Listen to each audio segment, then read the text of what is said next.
One thing I find myself saying a lot to founders is they'll ask me, is this a good idea? And I ask the question back to you because you're the one spending your time on it. So you're the one who's incurring the opportunity cost of working on this idea. Is this something you want to spend 5, maybe 10 years of your life on? There's a couple dimensions to that, which is, do you actually have personal interest in this idea enough that's going to sustain you through a bunch of shitty portions of building a company that you wake up in the morning, you're like, I got to serve these people again? Like, I can't stand it. Or like you wake up and you're like, oh, I am still really interested in solving this problem. This problem matters to me. This customer set matters to me. I want to do it. Is there a founder problem fit, first of all? Welcome to Brave. Learn from Southeast Asia's best tech leaders. Build the future, learn from our past, and stay human in between. No BS on success. I'm Jeremy Au, venture capitalist, serial founder, Harvard MBA, science fiction nerd, and dad of 2 daughters. Every week, we debate startup news, interview changemakers, answer listener questions, and share personal insights. Join our movement of over 40,000 members and get transcripts, resources, and community at www.bravesea.com. Stay well and stay brave. You don't want to miss Geeks on a Beach, the unique premier startup conference in the region. Join us from November 13th to 15, 2024 at J Park Island Resort in Mactan, Cebu. This event brings together tech enthusiasts, investors, and entrepreneurs for 3 days of workshops, talks, and networking. Register at geeksonabeach.com and use code BRAVEC for a 45% discount for the first 10 registrations and 35% off for the next ones. Good morning, Shiyan. How's it going, Jeremy? Good. Finally got 8.5 hours of sleep, so I finally caught up on it. Oh Oof. my gosh. Yeah. Do you have an getting much Aura better. ring? Did you get a Oh. crown? What? You get a crowd? Yeah, You're because like, it rates your sleep, and then you look at the app. So every morning, my wife is like, "Did you get a crown?" And I was like, "No, crowns are very rare." Like sometimes it'll say "Good job," but it doesn't give me a crown. You're like, "Come on, I was so close." So yeah, you're making me feel old school because it makes me remember Foursquare, where you could be like mayor of a place if you checked in the most number of times. The last amount of time, you get a little crown. yeah, know? yeah. But yeah, so I can see my sleep quality. I've been tracking it for like a little under a year. Definitely, late workouts don't help me. So I need to Oh. work out in the morning and not at night. Temperature really impacts my sleep. Like if Ooh. I'm too hot, I don't sleep well. Eye mask, like you're tracking all these variables basically. Obviously, drinking makes your sleep quality worse. Eating too close to your bedtime makes your sleep quality worse. Yeah, stuff like that. Hot shower helps the sleep. Sorry. We don't have to do a sleep episode. This isn't like some Peter Attia thing or whatever. This is a tech podcast, damn it. Let's talk about that. No, I mean, there's all kinds of tech stuff. I mean, we have the longevity conference coming up by Brian Johnson. Don't Die. That's coming up in about a month. It's in the same month as Token 2049 and Super Camp Returns Hustle. and F1 Race and Camp Hustle. Don't forget those 2 tickets. Hashtag plug. Yeah. You know, Yeah, you know where you're going to sleep well? In Bali, Camp Yeah. Hustle. Hanging out with me. That's right. And then you've got this longevity sleeper. So you're like, and time to begin your sleep routine. 3, 2, 1. Yeah. No, I think it's been definitely an upcoming month of conferences. I wouldn't say longevity is bad. And also every techie is into this biohacking and optimization. Yeah, it's an interesting question. It's always like, what are the big levers you can move? Do we all need to take 100 pills a day? Or can we just try to focus on cardiovascular, like move your body, try to eat healthily and sleep? Those are the big levers before we start transfusing the blood of small children into our veins. You're laughing, but that's what he did. Yeah, he did. He did. Brian Johnson did do that several times. But he did stop because he felt like he measured it and he felt like there wasn't much of an improvement. So it's no longer continual activity.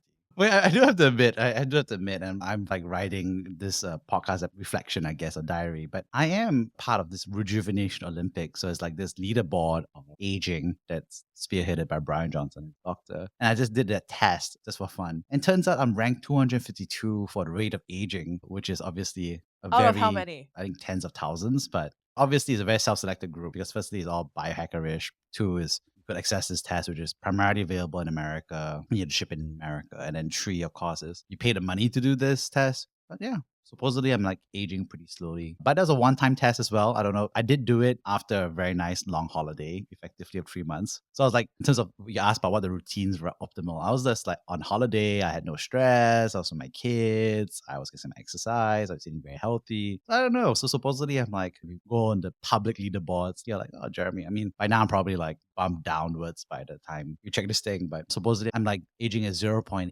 something. So it's like every year I'm like saving on 1 year of aging. I don't know. We'll see. Proud of you, Jeremy. I know. I probably destroyed my body now that I've gone back to work and just feel like sleeping erratically, running all around the place. Oh, well. So we saw recently about Disney and our Disney Plus lawsuits. So the story was basically like somebody's wife died and he wanted to sue Well, of for an kind of allergic like, reaction, right? yeah. She was really allergic to nuts, and then they served her something with nuts. Yeah. So horrible tragedy. And so he's obviously suing for damages. And I think there's a case to be made, etc. But I think the part that made it viral, of course, was the fact that the Disney defense pulled out this disclaimer and said that she signed the Disney Plus, which argued for no lawsuit, which is arbitration. Right. She signed up for the account. And then he didn't have the right to sue because of that clause. I mean, I don't know, the whole thing just makes Disney look terrible, right? So even if it is technically true that the mediation clause is still in effect, which I don't know, questionable, right? Since it was signed many years ago, there's the like, is this really the look that Disney wants? Yeah, it's tough, right? And I think also like she signed it, not him, and he's the one suing, blah, blah, blah. Anyway, it's very complicated, but basically, I think the internet went viral with all the memes about saying like, hey, I signed up for Disney Plus to watch Little Mermaid and I threw away my legal rights. It's mad. It's a bad PR look for sure. Well, I think Disney has canceled that defense structure. So I'm pretty sure global Disney HQ and especially marketing pulled out the headlines of just like FML. And then they called the law firm and the law firm called the junior person who thought it was a very good defense rationale. Well, it's not a junior person. Obviously, a legal partner signed off on that. But, you know, I can totally imagine one arm not understanding that like this could go viral. All right. So what's on the docket today, Jeremy? What's burning a hole in your mind? So obviously these lawyers thought they had a good idea and turned out to be a horrible idea. And one way that you and I have often gotten a lot of questions about is like, is this a good idea? What is a good idea? What's a bad idea? Because there's a lot of founders who are like, I guess, pre-founders who are thinking through, brainstorming. And even at a seed stage, they're still figuring out that idea stage. So I'm just kind of curious, what do you think about any advice or thoughts about that? This is a very long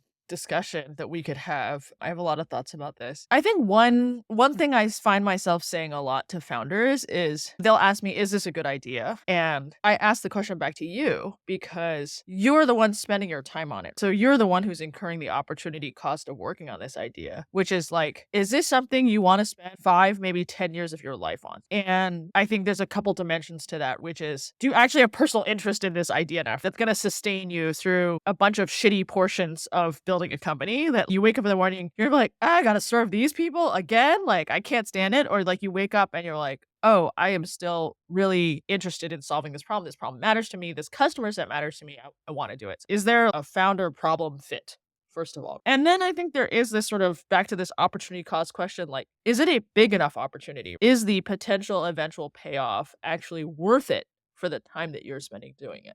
And I think there's a bunch of ways to think about that. And then I think there's like, is this a good idea? Is this a venture-backable idea? And I think there's lots of ideas that actually are perfectly good businesses that are not necessarily VC-backable businesses. And I don't say that in a bad way. That's not a bad thing. That's just like, there's different return curve shapes and some things fit that and some things don't. So I think you need to sort through those things in your head as to if everything goes right, what's the outcome that I want? If the outcome is I've solved a problem I really care about, I have a sustainable business, many things can fall into that, right? If the outcome is I want a venture scale outcome, that's a different subset of problem categories. And we can sort of like talk through how you might think about that. What is your answer, Jeremy, when people ask you, is this a good idea? I often think about history and sci-fi because I love both of these topics. And they're both like stories of the same thing, which is the arc of human history. I think history is full of ideas of simultaneous innovation, which is that 2 or 3 people around the world in totally different parts of the world make the same discovery around the same time independently. And the reason why is because the right things came to place, right? The right technology, the right understanding, the right framework. So the idea that came to existence, whether it's like antibiotics or the telephone, etc., they all got invented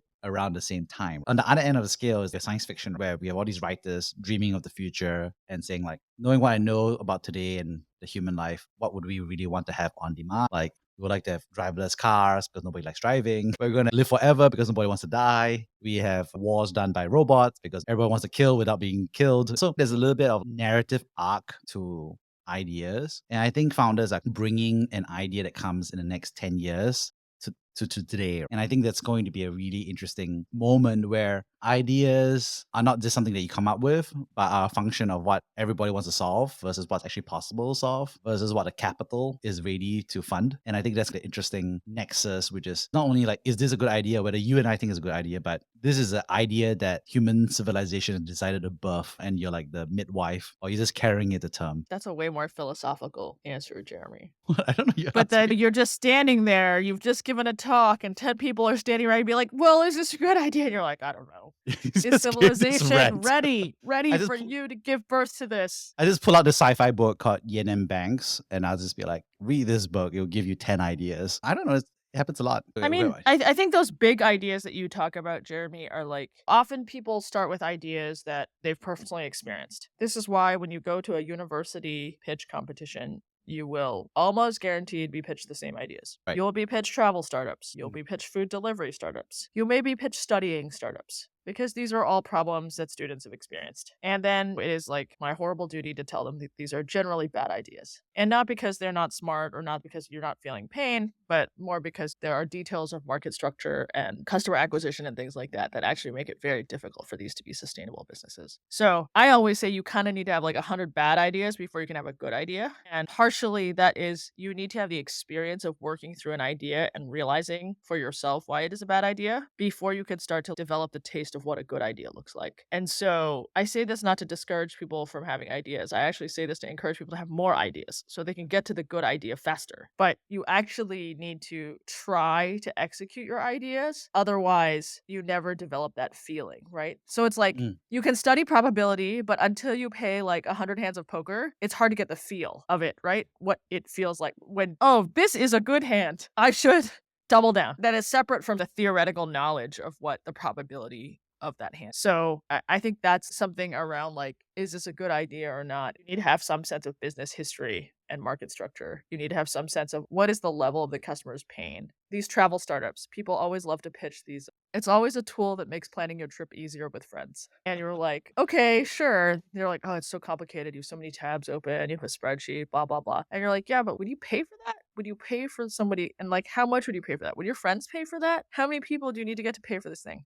And they're like, oh, but well, we can refer destinations. We could get paid a commission on hotels or flights. And I was like, do you know what the actual payout on those things is? And what is the conversion rate you'd need to do to actually like make a sustainable business, right? So like there's all of these questions. I think that they start with the top level. I feel this pain and all my friends feel this pain. Good. That's a first start. At least somebody feels a pain, right? But then getting to the how much would somebody pay and can you even find enough people for the very small percentage of people who actually pay? I think that's always like the much more challenging portion. I think I like the part about do people pay for it? I think that's a very good indicator of whether people feel enough pain for it. And I think the tricky part when somebody won't pay for it and when you say someone else will pay for it is that actually you don't understand what the other person's problem is. So you're saying, oh, hospitals or hotels will pay for it, whatever that product is. But then you're like, okay, but then do you know why the hotels are paying you for it? And I think that's where a lot of people fall apart there, which is you're solving problem on part A, but then you're actually getting monetized for a totally different persona part B, but falls apart very quick. So I was just reading YC now has the Ares missile,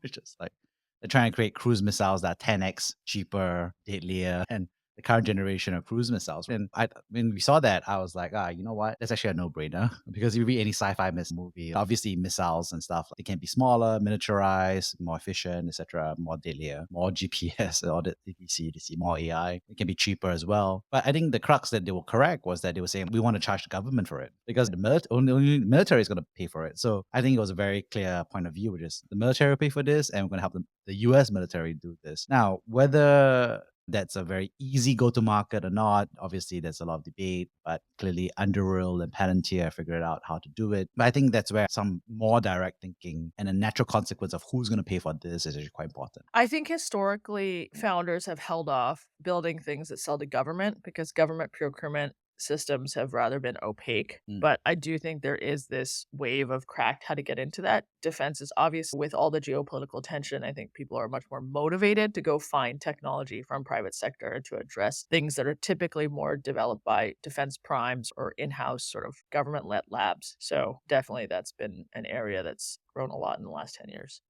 Yeah, and I think the experience of every country that goes to war is that actually the country just needs every piece of production capacity. So if you're that first wave of defense entrepreneurs willing to service demand, you get a lot of demand and you get paid. I think that's pretty common. You see that in Ukraine. There's a whole bunch of startups that are busy building drones. I was just watch some of the combat footage recently, and I think it was just a crazy thing because and I'm still a conscript, I guess, in the Singapore military. And so watching somebody's GoPro footage of a 3D landscape where it was kind of crazy. They're like advancing, they're fighting humans, there's drones going over them and barraging them grenades, and then there's eyes in the sky, there's directing mortar and indirect fire on them. And I was just like, this is a terrible time to be a human on the battlefield, right? It was just crazy. And I was just blown away by how insane that situation is, right? I mean, I think as somebody who's been in the military, but also as a kid, I grew up reading military action books, movies, sci-fi. So obviously, I think there's always that third eye that you're looking at it. But I think I watched this YouTube video because I think a friend was saying that this is a really crazy evolution of the battlefield. That makes sense because every year I have to go back and do planning and so forth. Actually, we are thinking about it. We're doing war gaming and stuff. So technically that aside, but I mean, it was just a weird blend of futurism into the battlefield, and it was depressing. For me, I think my key takeaway is like better to have peace than to have war 100% all the time. But I think you just have to be aware that this isn't like the 1990s in terms of what people wrote about. Yeah. So what makes a good idea for you? Well, I think good ideas are often remixes of things, right? Where you are Mm. like, oh, I saw a solution in one field, but I'm applying it in a field that it hasn't been considered before. So even your Ukraine example, right? Like DJI drones were like photo drones. Like I can take cool aerial shots of my vacation and then repurposing them as war tools. Like that was not, I don't think, an original application of the consumer drone. So I think you need to be exposed to more problems so you can get ideas for how to leverage different industries and different solutions into them. So I think good ideas are where like there's an intersection and you bring a fresh perspective or a different perspective to possibly like an older, more entrenched problem. Yeah, I 100% agree. And I think there's something that I remember called TRIZ. I'll link it up, but this is like a nice way of thinking tools to disassemble or reassemble. So I think it's really interesting to check it out. That's one way I would say as a tactical way to think of ideas.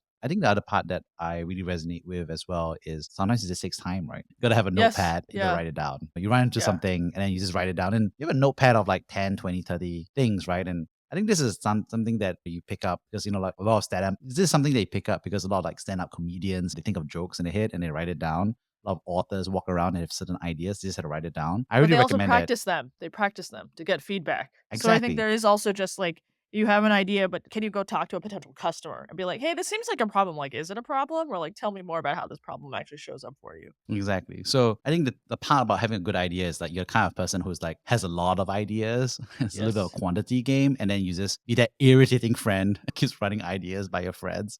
Your friend's like, oh, the idea. This guy's the idea guy. But I think that's part of the trust that you have with your community and friends, right? Is just that you just have more ideas and then you practice that as a skill set. I love it. I always think it's fun to like kick around a bunch of different ideas and see what people do with them. I think and people have so many amazing ideas. They just need to have the confidence to go pursue them. Yeah. On that note, be brave and share your ideas with people, even with Shiyan, who thinks it's a bad idea to have a travel planning monetized by somebody else. I mean, it's all a probability game, right? Yeah, It's probably challenging, but if this is your passion in life, it's not for me to stop you. that is true. That's true. And maybe Shiyan's wrong. Maybe Jeremy's right. Often. I'm often wrong. On that note, see you next time. See you next time. Thank you for listening to Brave. If you enjoyed this episode, please share the podcast with your friends and colleagues. We would also appreciate you leaving a rating or review. Head over to www.bravesea.com for member content, resources, and community. Stay well and stay brave.